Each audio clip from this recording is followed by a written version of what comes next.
Thank you. I now call Neil Bibby to be followed by Kenneth Gibson.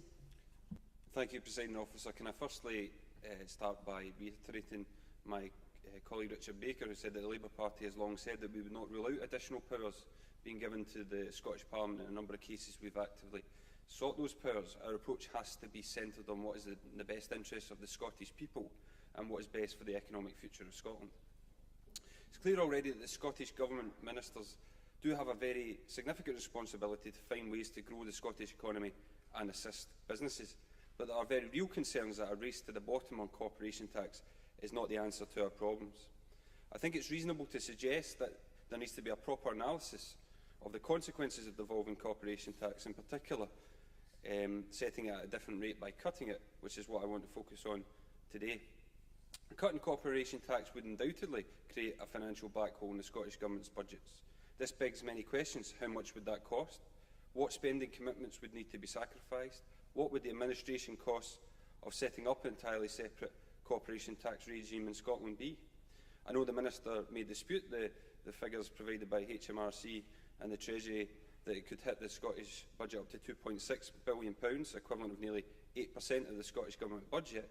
But what would the cost of the corporation tax cut be, and how would the Government be able to keep their election pledges at the same time? How many businesses would have to relocate to Scotland to make up for the immediate deficit? I'm sorry, I don't have enough time. I understand that the Government's reason for devolving and cutting corporation tax is to attract inward investment.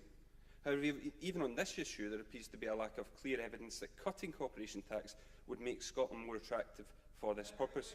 I'm sorry, I don't have enough time. Sorry.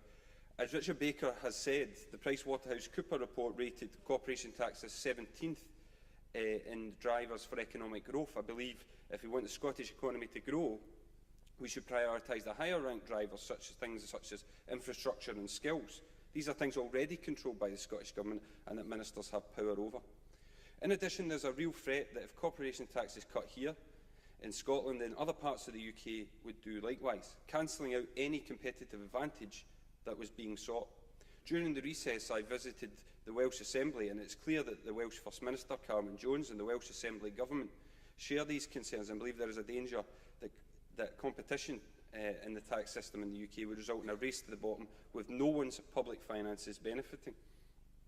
Can I also believe that the First Minister today selectively quoted Wendy Alexander in the Scotland Bill report? What he failed to mention was that the committee said the committee does not believe that Scotland should seek to maximise its tax income by becoming a tax haven for companies operating elsewhere in the UK. We therefore support the UK Government in not at this stage devolving corporation tax at the Scotland Bill. The Scottish Government has stated it would cut corporation tax to 20%, but with low corporation tax rates already existing within the EU, there is insufficient evidence to suggest a cut in Scotland will result in a large number of businesses deciding to relocate here. What is perhaps more likely is profit shifting, with economic activity and jobs being created elsewhere, but profits being declared here in Scotland. Now, the Scottish Government may state that is the objective, but I would ask members to consider two things. One is that corporation tax is already being cut by the UK Government by 5% over the next few years, and two, whether in actual fact a corporation tax cut leads to stronger economies, a point made by Mr McLetchie and Mr Rennie. Ireland, for example, has a corporation tax of 12.5%, and countries such as Greece and Ireland have lower rates than the UK. Yet the GDP growth rate for the UK in 2010 was 1.4%, compared to negative rates for all three of these countries. Furthermore, the forecasted growth rate for the UK in 2011 is 1.7%, compared to 1.5% in Iceland, just 0.6% in Iceland, and minus 3.5% in Greece. These numbers illustrate that there is no guarantee that cutting corporation tax would lead to a stronger economy here in Scotland. Ireland and Iceland are also prime examples of how quickly corporation tax receipts can fall in difficult economic times. But you don't need to look overseas to see evidence of this. Here in the UK, we saw corporation tax receipts fall from £40.4 billion in 2007-08 to £30.3 billion in 2009-10, a 25% decrease in the space of 2 years.